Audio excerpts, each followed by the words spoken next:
যে টার্ন নিচ্ছে দেখো।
কি আছে 1 2 3 4 5 প্রথিন শুরু করে এই 6 জন করে এখানে একজন হবে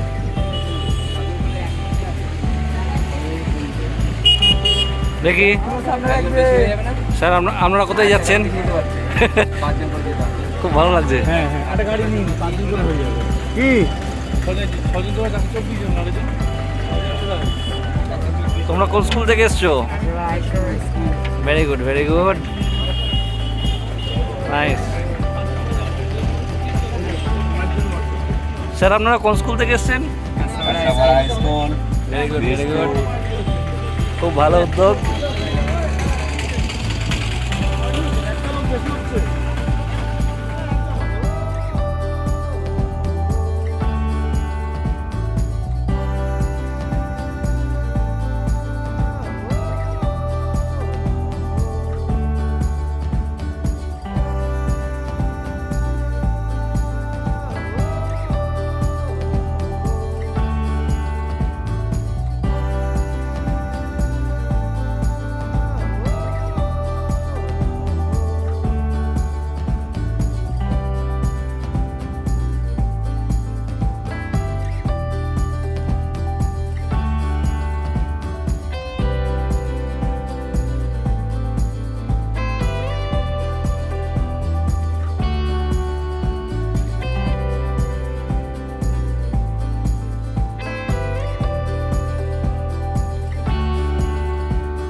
बहादुर साहब 4 ऊपर में और नीचे में 2 है।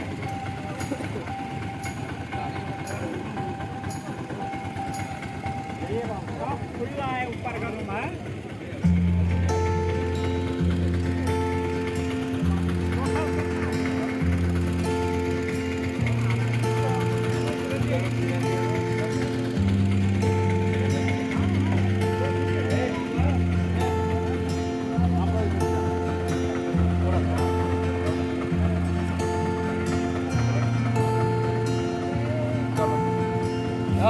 वीडियो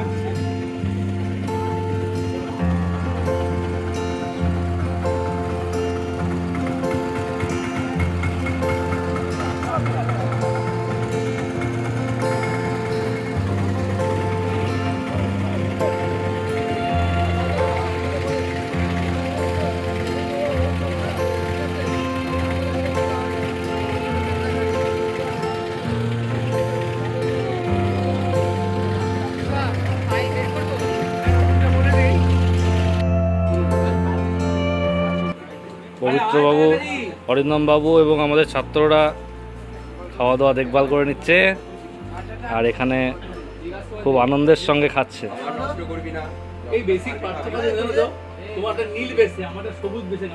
ও আচ্ছা আচ্ছা, সেটা ঠিক, সেটা ঠিক। হ্যাঁ, এই উপর থেকে তুষারবাবু তদারকি করছেন, খাওয়া দাওয়ার ব্যাপারটাকে দেখছেন। হ্যাঁ হ্যাঁ। আর দ্বিতীয়ত হচ্ছে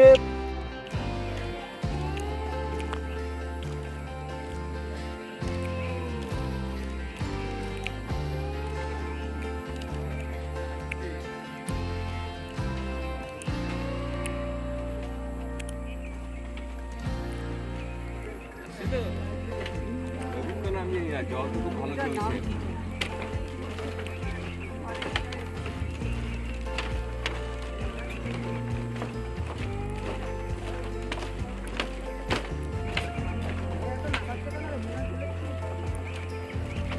স্যার মুখ তুলুন।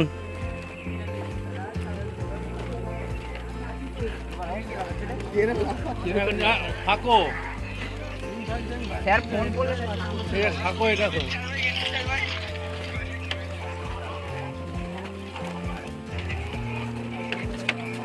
এটা নদী একটা নদী নদী आजा आजा इधर आजा मिनाल इधर आजा।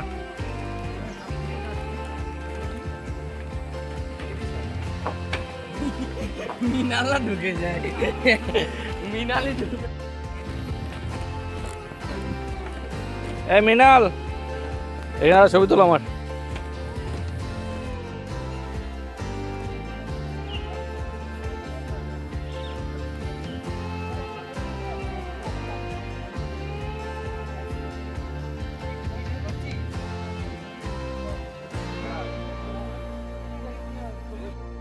আমার মনে হয় যে সারেগামাপার প্রথম সুপারস্টার হচ্ছে ও।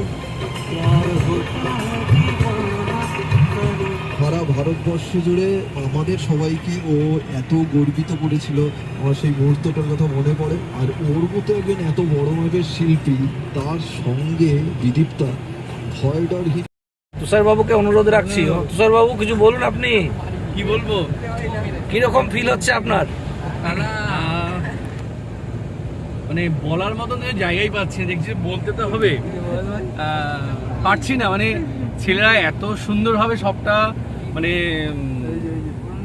মেনটেন করছে, এত ডিসিপ্লিন হইতে সব কাজগুলো করছে এবং আমরা একদম প্রপার টাইমে বেরিয়ে পড়েছি বক্স সাপোর্টের দিকে। সত্যি মানে আমাদের সকলের গর্ব আমাদের এই স্টুডেন্টদের নিয়ে, ভালো লাগছে। একটা কথাই বলবো যে অসাধারণ। এই স্টুডেন্ট না এলে বুঝতে পারতাম না যে এতটা উদ্দীপনা, এত ভালো লাগা জায়গা আছে আমার জন্য বা আমাদের জন্য। থ্যাংক ইউ অভিষেক। পরে ওখানে যে নেমের ট্রেকটা যখন শুরু হবে তখন কিছু বলা, তখন কিছু কমন ইনস্ট্রাকশন দেওয়া হবে, তখন করতে হবে। গভীর অরণ্যের বুক চিরে ঢুকে যাচ্ছে আমরা, ঘন থেকে ঘন জঙ্গলের ভিতরে। অপূর্ব এই দৃশ্য।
ঢুকে গেল ওই কাকড়া, ওই পাথরটার নিচে। লোক লোক দাঁড়া। ও হ্যাঁ, ওর মা স্যার ও স্যার আমাকে কিসে ধরেছে? যোগ যোগ এই কই এই ছবি তো যোগ ধরে দেখাই। দাদা দাদা এই বই তো যোগ ওর পাই যোগ লেগেছে। হ্যাঁ যে ছবি তো ও স্যার নুন দে নুন করে।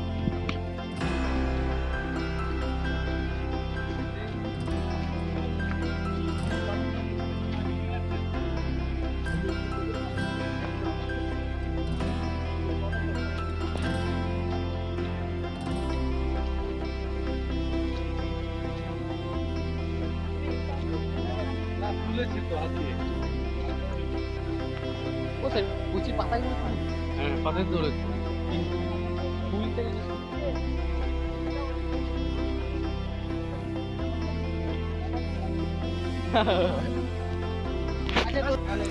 একদম বক্সা ফোর্টের কাছে পৌঁছে গেছি আমরা। ওই যে সামনে দেখা যাচ্ছে বক্সা ফোর্ট, এখানে আমাদের স্টুডেন্টরা রয়েছে সামনে। এখানে আমরা একটু বসে রেস্ট নিচ্ছি, এখানে স্যাররাও রয়েছে, একটু নিজেদের মধ্যে আলাপ আলোচনা করে নিচ্ছে, একটু রেস্ট করে নিচ্ছে, খেয়ে নিচ্ছে একটু ড্রিঙ্ক, স্মল একটা খাওয়া দাওয়া হচ্ছে, ছোট্ট কলা খাচ্ছে, কোল্ড ড্রিঙ্কস,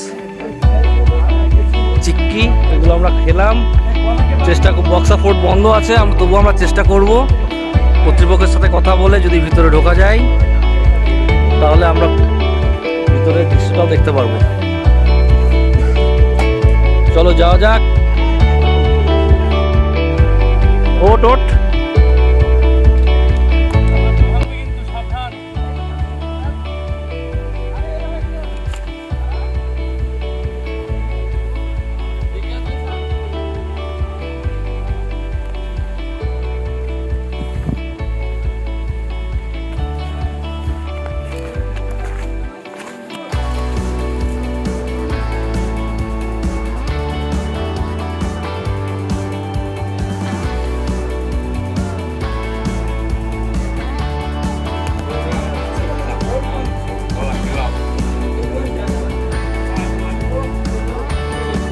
ওই একটা এলাচ গাছ আছে, ঠিক আছে, যে বাঁশ কাটা যেটা বলছিলি ওটা এলাচ গাছ, আর ওই পাশেরটা আদা গাছ, আদা এলাচ আর হলুদ, দেখলি তো?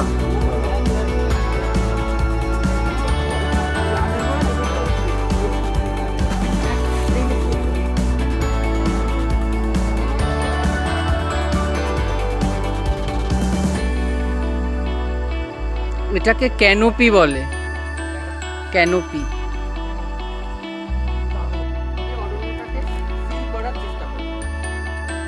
আমরা চলতে গিয়ে দেখলাম যে স্থানীয় মানুষরা তারা কি করেছেন, যারা ট্রেকার্স আছেন, যাচ্ছেন এখানে ট্রেক করবে, তাদের যাতে একটু জল পায় সেই মুহূর্তে ঘোড়ার জলটাকে তারা পাহাড়ের ভেতর দিয়ে বাঁশের মধ্যে দিয়ে, বাঁশের পাতা দিয়ে একটা নালি মতন করে দিয়েছে। খুব সুন্দর সেই জল, ঠান্ডা জল, মুখে দেওয়াল ধারে দেওয়া সাথে আমাদের কিন্তু একটা আলাদা রিফ্রেশমেন্ট আমরা পেয়ে গেলাম। কি মনে রাখতে হবে, এই জল ভালো, খাওয়া যায়, কিন্তু আমরা জল খাবো না। অনেক সময় এই জল খেলে হিল ডায়রিয়া মতো সমস্যা হয়ে থাকে, হতে পারে। সুতরাং হতে পারে, হয়ে থাকে, যখন আমরা জানি বিষয়টাকে নিয়ে আমরা সেটা পা বাড়াবো না। আমরা সেই জল ধারে একটা ছবি তোলা, আমার হাতে একটা প্রজাপতি বসছে। আমরা দিতেই পারি, কিন্তু কখনোই সেই জল খাবো না। একটা কথা, ওই যে গাছ আছে, আমি তোমার যাওয়ার সময় গাছে যদি ফল পাই, সেই ফল কিন্তু আমরা কিনবো না, সেই ফল আমরা কখনো মিথ্যাও দেবো না, ঠিক আছে? আরেকটা কথা বলি, যেহেতু এখানে প্রচুর পাখির ফলরাজ্য এই অঞ্চলটাকে বলা হয়, সুতরাং আমরা যতটা সম্ভব ট্রেক করার সময় আমরা কথা কম বলবো। কারণ কি, যাদের যে পাড়াতে আমরা এসছি তাদের ল্যাঙ্গুয়েজ শোনার চেষ্টা আমরা করবো। এরা যে হ্যাবিটেট, এরা এই যে বাসভূমি, এরা এখানে থাকে, তাদের বাড়িতে আমরা এসছি তাদের আমন্ত্রণে, হ্যাঁ, সুতরাং তাদের শব্দ এই যে গাছগুলো, এগুলো অনেক দিনের পুরোনো গাছ, এবং এখানে তো বেশি বৃষ্টি হয়, দেখো গাছের গায়ে গায়ে শ্যাওলা, মশ এগুলো জন্মেছে। আর এইগুলো হলো কি অর্কিড, এই যে ফলের মতো তার উপরে যে পাতাটা রয়েছে, এগুলো কিন্তু অর্কিড। হ্যাঁ, এরা এই মশ এবং গাছের যে বাকল, যে বৃষ্টিটা পড়ে সেখান থেকেই, এবং বাতাসের যে আর্দ্রতা রয়েছে সেখান দিয়ে নিয়ে এরা বৃদ্ধি পায়। এবং এই অর্কিডের ফুলের কিন্তু খুব দাম, অর্থনৈতিক মূল্য কিন্তু এর অনেক বেশি রয়েছে। এগুলো ওয়াইল্ড অর্কিড। তারপর দেখো নিচে রয়েছে টেরিডোফাইটা, রয়েছে মস। হ্যাঁ, এগুলো প্রত্যেকটা কিন্তু এই জঙ্গলের ন্যাচারাল ভেজিটেশনের মধ্যেই পড়ে। অর্কিডের তো তোমাদের মনে হয় বইতেও রয়েছে, এই যে অর্কিডের ছবিটা তোমরা নিয়ে নাও। অর্কিডের ফুল, এবং কিছু কিছু অর্কিড মেডিসিনালও আছে, এবং অর্কিডের ফুলের কিন্তু খুব দাম। ক্ষতিকারক দিক মানে কিছু অর্কিডের হতে পারে পয়জনাস কিছু কিছু ক্ষেত্রে, কিন্তু সাধারণত হয় না। সাধারণত এটা অর্নামেন্টাল পারপাসে ইউজ করা হয় অর্কিডের ফুল। বহু নার্সারিতে অর্কিডের গাছ বিক্রি হয়।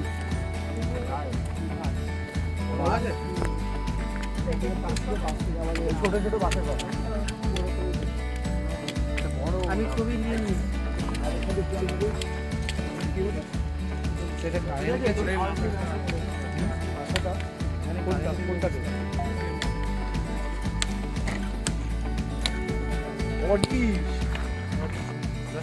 আমার এত কথা বলছিস তুই আমাকে শেখাতে আসিস না আচ্ছা, আমরা এখন বৃষ্টির কারণে জয়ন্তীর পাশে একটা শেডের মধ্যে দাঁড়িয়ে আছি। সারাদিন ঘোরাঘুরির পর আমাদের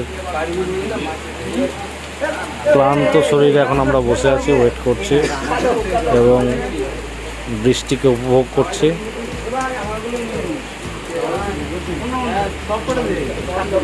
ছেলেরাও যে যার মতো বসে গল্প করছে, তারা তাদের মুহূর্তগুলোকে এনজয় করছে ভীষণভাবে। তুষার বাবু এবং পবিত্র বাবু আলাপ আলোচনায় ব্যস্ত। এদিকে অভিষেক বাবু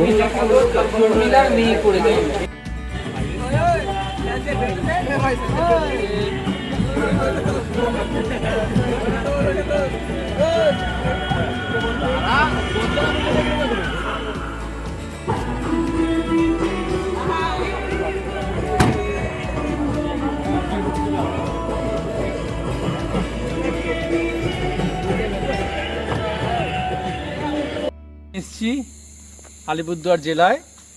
তাতে আজকে আমাদের শেষ রাত, মানে আমরা এই রিসর্টে শেষ, কিন্তু আগামীকালও আমরা সবাই আবার একসঙ্গে থাকছি ট্রেনে, তাই তো? আমরা আগামীকাল ধরলে আমরা 4 রাত একসঙ্গে থাকলাম। প্রত্যেকের আপন কাছের প্রিয়জন, কাছের মানুষ সবাই আমরা। কিন্তু তারপরেও যারা, যদি একটু আমি স্কেল করি, যে আমাদের থেকেও প্রিয় তোমাদের কাছে বা তোমাদের থেকেও যারা আমাদের কাছে প্রিয়, তাদেরকে ছেড়ে রেখে আমরা সবাই 4 দিন একসাথে আমরা আছি এখানে। 4 রাত একসাথে আমরা কি শিখেছি? যৌথতা শিখেছি। ঘড়ির কাটায় তখন ক্লোজ রয় সেদিনের মতো কলেজের ক্লাস জোরে শেষ হয়ে গেছে অবকাশ পাওয়া গেছে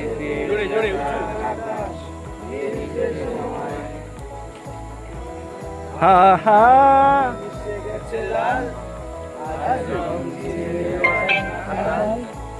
নীল বাতাসেও বেনীল ভেজাল এসে বেড়ায় হা হা হা দাও সেদিনের মতো জোরে কি হচ্ছে?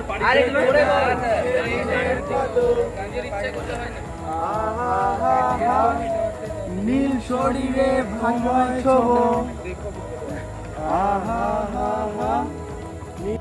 টপিক হলো হঠাৎ দেখা। আয়ুষ বলো। একদিন একটা জায়গায় ঘুরতে গেছিলাম শান্তিপুরে, তখন ট্রেনের মধ্যে উঠেছি। তখন একটা মানে ঠিক বয়স্ক লোকই মানে আমার সামনে এসেছে, ওনার খুব পায়ে ব্যথা, তো আমি ওনাকে সিটটা দিলাম। তারপর উনি আস্তে আস্তে মানে আমার সাথে একটু কথাবার্তা বলছিল।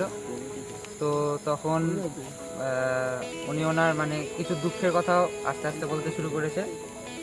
তো তখন মানে উনি ওনার সব ফিলিংসগুলো আমার সাথে শেয়ার করতে শুরু করেছে। তো তার মধ্যে মানে একটু দুঃখের ছিল বলে আমার একটু খুব মানে কষ্ট লাগছিল। তো তারপরে আমিও ওনার সাথে একটু কথা বলছিলাম। তো মানে আস্তে আস্তে 2 ঘন্টার জার্নি ছিল। এবার এতটা মানে ফ্রেন্ডলি হয়ে গেছিলাম ওনার সাথে, সব দুঃখ, উনিও আমার সাথে অনেক দুঃখ কথা বলছে, আমি ওনার সাথে অনেক কথা বলছি। মানে এইভাবে এতটা ফ্রেন্ডলি ফট করে কারোর সাথে হয়নি, ওটাই আর কি। তাহলে কালকে আমরা হঠাৎ শব্দ শুনেছি, তাই না? কিসের শব্দ? হাতির ডাক। তাহলে হঠাৎ দেখা তো হাতিরটাও হতে পারতো যে আমরা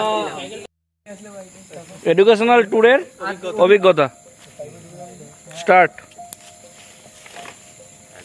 স্কুল থেকে আমাদের একটা 12 ক্লাসের শেষের দিকে একটা এডুকেশনাল ট্যুরের ব্যবস্থা করা হয়েছিল, যেখানে আমরা মানে আমি এবং আমার বন্ধুরা এবং কয়েকজন টিচাররা এসেছিলাম। সেখানে আমরা আমাদের মতো মানে থেকেছিলাম। সেখানে আমরা বিভিন্ন জায়গায় ঘুরতে গেছিলাম, সময় কাটিয়েছিলাম নিজেদের সাথে। সেখান থেকে আমরা অনেক কিছু শিখতে পেরেছিলাম, জানতে পেরেছিলাম নতুন নতুন, যেমন কি বক্সা ফোর্টে গিয়ে কী করে আমাদের স্বাধীনতা সংগ্রামীরা ব্রিটিশদের সাথে লড়েছিলেন এবং বিভিন্ন জিনিস, এবং তার সাথে সাথে মজার জিনিস যেমন তারপরে জয়ন্ত নদীর পাশে গিয়ে আমরা নিজেদের মতো একটু সময়ও কাটিয়েছিলাম। তারপর বাড়ি ফিরে আমরা সেই নিজের মতো করে সময় কাটিয়েছিলাম। তারপরে আবার পরের দিন বিভিন্ন জায়গায় গিয়ে নিজের মতো করে সময় কাটিয়ে আমরা বিভিন্ন করে নিজের সন্ধ্যাকালে ক্যাম্প ফায়ার বসিয়েছিলাম, নিজেদের সম্বন্ধে আলোচনা করেছিলাম, নিজেদের সম্বন্ধে কেউ কিছু নিজেদের সম্বন্ধে বলেছিল, কেউ আর কিছু বলেছিল। এরকম করে আমরা নিজেদের বাড়ি ফিরে গেলাম। চা বাগান আমরা প্রথম দিন করেছিলাম। চা বাগানটা কেমন মনে হয়েছিল? চা বাগানে গিয়ে একদম প্রথম দিনে চা বাগানে গিয়ে পাহাড়ে অবস্থিত এই চা বাগানের সৌন্দর্যটাকে অনুভব করেছিলাম। চা বাগান তোমার কেমন লেগেছে? চা বাগানে গিয়ে যে কি করে চা বাগানটা এত সুন্দর হয়েছে এবং ওখানে শ্রমিকদের সাথে কথাবার্তা বলে চা বাগানটা যে শুধু সুন্দরই না, খুব ভয়ানকও, এটাও জেনেছিলাম। ওদের জীবনটা যে এতটাও সহজ না যেটা দেখে মনে হয় সেটাও না, কিন্তু ওদের এইটার সাথে আমাদের জীবনও জড়িয়ে আছে, এটাও জানতে পেরেছিলাম। Thank you, very good. হাততালি, ভেরি গুড। এই মুহূর্তে তোমার যেটা করতে ইচ্ছে করছে, তোমার উপর ছেড়ে, তোমার যা ইচ্ছে করছে, ওই মুহূর্তে ওর যা করতে ইচ্ছা করছে সেটাই ও করবে। খুব ভালো টপিক। এই মুহূর্তে ওর কি করতে ইচ্ছা করছে? আমরা স্কুল থেকে প্রথমত একটা এডুকেশনাল ট্যুরে এসেছি। এখন ক্যাম্প ফায়ার হচ্ছে, সারাদিন ঘোরাটোরার জন্য আমার পায়ে ব্যথা, কিন্তু বসে আমি ক্যাম্প ফায়ারটা করছি, এটা খুবই ভালো লাগছে। এটা দেখতে বা সবার কথা শুনতে, সবার সাথে এনজয় করতে খুব ভালো লাগছে। এটাই আমার আরো বেশি করে করতে ইচ্ছা করছে। বলো কি এখন কি করতে ইচ্ছা করছে? হচ্ছে সবার সাথে এনজয়, গান টান, যে মানে আর সবাই যা বলছে সেটা শুনতে। সবার টপিক আলাদা আলাদা হচ্ছে, কারোর মানে ঘুরতে আসা ছাড়া অন্য ব্যাপারেও টপিক হচ্ছে, সেসব সবই শুনতে ভালো লাগছে। একটু আনন্দ ঠাট্টাও হচ্ছে, এগুলোই। তোমার মুহূর্তটাকে এখন এনজয় করতে ইচ্ছা করছে। ওকে।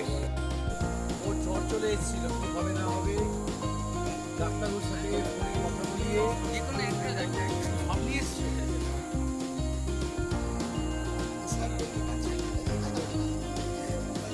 আমি বেছে দেবো।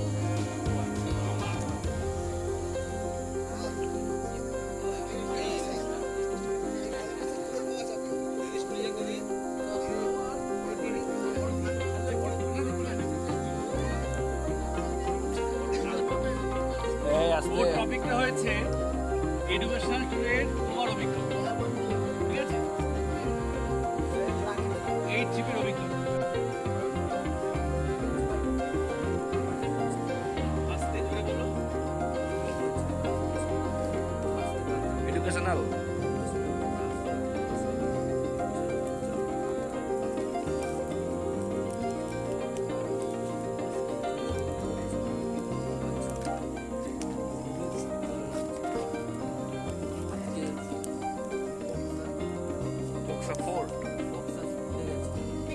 এসে কি করলে সেটা বলো। আস্তে আস্তে। প্রথম দিন এসে আমরা খুব এনজয় করেছি। নদীটাও খুবই ভালো, জলটা খুবই ঠান্ডা, আমার খুব ভালো লাগলো। আর নদীর নাম কি ছিল? যেন ছিল ননাই নদী। ননাই নদী। প্রথম দিন আমরা গেছিলাম ননাই নদীতে। নদীটার নাম ছিল ননাই নদী। আমার খুবই সুন্দর। আজকে বক্সা ফুটে গেছে। মাছ, বরলি মাছ দেখেছি। নদীর বরলি মাছ।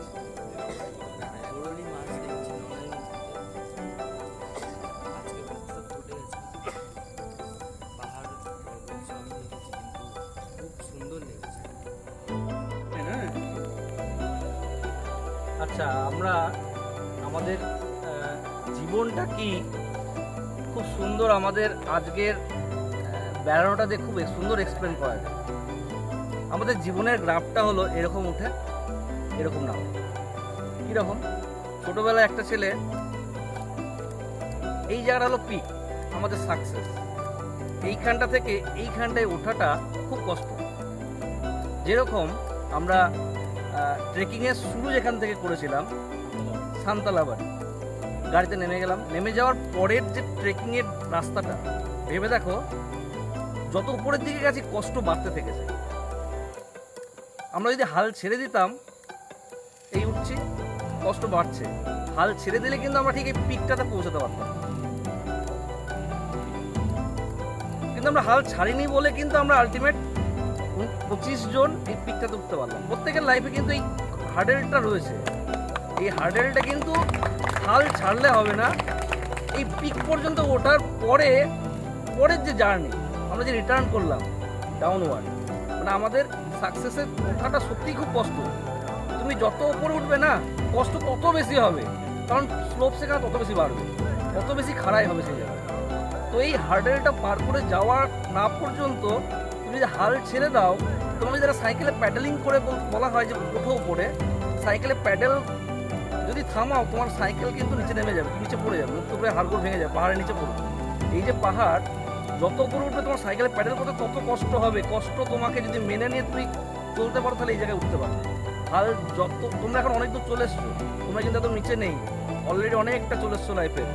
এখন যদি প্যাডেল করা ছেড়ে দাও, মুখ থুবড়ে এমনভাবে নিচে পড়বে, কোথায় তলিয়ে যাবে। কিন্তু এই পিকে যদি একবার খুব কষ্ট সত্ত্বেও এই হার্ডেলটা পার করে পিকে উঠতে পারো, মজাটা কীরকম। যত কষ্ট পিকে যাওয়ার পরে কিন্তু আর ফিল হচ্ছিল না। ভেবে দেখো একবার বক্সা ফোর্টের পিকে যাওয়ার পরের অনুভূতিটা, আর বক্সা ফোর্টে ওঠার আগে সেই হার্ডেলের পরিস্থিতিটা। সুতরাং এইটা কিন্তু আমাদের সবার লাইফেই আছে, এই হার্ডেল পার করতে হবে, হার মানলে হবে না। এবং তার পরবর্তী লাইফ কত স্মুথলি আমরা নামলাম, কষ্ট কিছু ফিল করেছি নামার পথে। সুতরাং এই পিকে উঠে যাওয়ার পরের রাস্তাটা কিন্তু আমাদের অতটাই স্মুথ। আফটার দ্যাট তুমি সাইকেলের প্যাডেল করা লাগবে না, you can hold your handle. তুমি তোমার সাইকেলের হ্যান্ডেল ধরে থাকলেই লাইফটা আপনি অটোমেটিক্যালি চলে যাবে। কিন্তু পিকে ওঠার আগে শুধু হ্যান্ডেল ধরে থাকলে উঠবে না, সঙ্গে তোমার প্যাডেল করতে হবে। যত উপরের দিকে যায় প্যাডেল করতে কত কষ্ট হবে, তোমাদের তত মনের জোর লাগিয়ে পিকে ওঠার আগে পর্যন্ত প্যাডেল করে যেতে হবে। খুব ছোট্ট করে যদি জীবনটাকে বলা হয়, আমাদের আজকে এই যে হ্যাঁ কি শিক্ষা, এটাও একটা শিক্ষা। এটাও কিন্তু একটা জীবনের মানে আলটিমেট জীবনটাই, এটা দিয়ে খুব সুন্দর বোঝানো যায়। এটা প্রত্যেক ইচ এন্ড এভরি মানুষের জীবনটা কিন্তু এই, এটুকুই বলে শেষ করছি। খুব ভালো হয়েছে রফিক। এটা অন না করে আমি স্টার্ট করি। পবিত্র অলরেডি এটা রেজাল্ট লক্ষণবাবু বলবেন, ফলাফল ঘোষণা করবে। আচ্ছা আমরা পাঁচজন, হ্যাঁ আচ্ছা আমরা পাঁচজনকে পুরস্কৃত করব। প্রথম, দ্বিতীয়, তৃতীয়, চতুর্থ, পঞ্চম। প্রথম হচ্ছে শ্রীকান্ত। ওরা কিন্তু প্রথম তিনজন সেম মার্কস পেয়েছে 6.5। আজকে চলো শ্রীকান্ত, মিহির আর সায়ন। একটু উঠে দাঁড়াও, শ্রীকান্ত উঠে দাঁড়াও। শ্রীকান্ত, মিহির, সায়ন।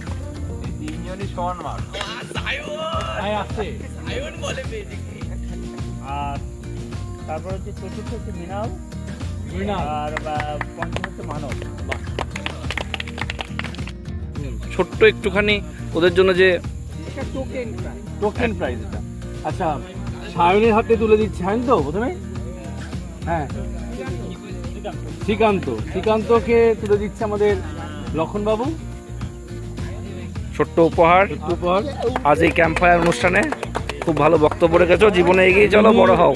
পবিত্রবাবু তুলে দিচ্ছেন নিজের হাতে। সায়নের হাতে তুলে দিচ্ছে আমাদের অরিন্দম বাবু।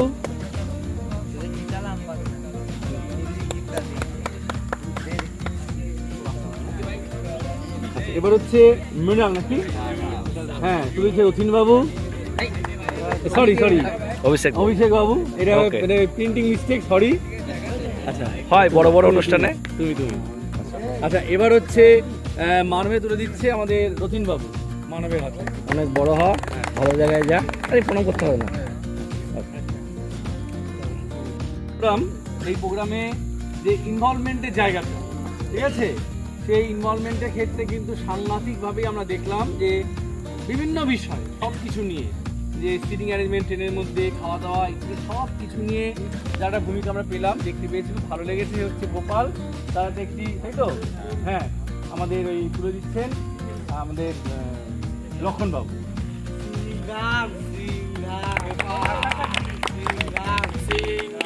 আচ্ছা, আরেকজন আছে, হ্যাঁ, সে হচ্ছে আমাদের তারও ইনভলভমেন্ট সাংঘাতিক দেখেছি, সে হচ্ছে মিহির তহসিলদার। মিহির তুলে দিচ্ছেন আমাদের অভিষেক বাবু।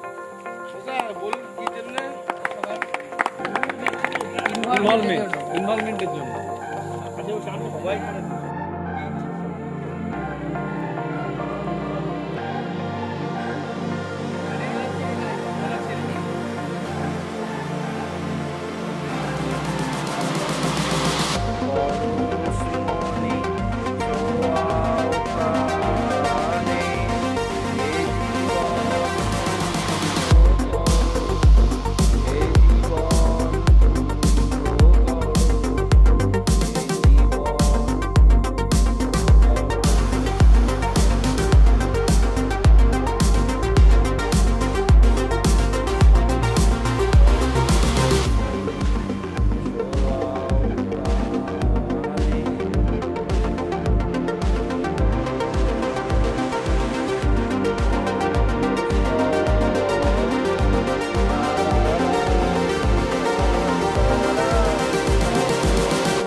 পরশমণি ছোঁয়াও প্রাণে। ঠিক আছে। Very good.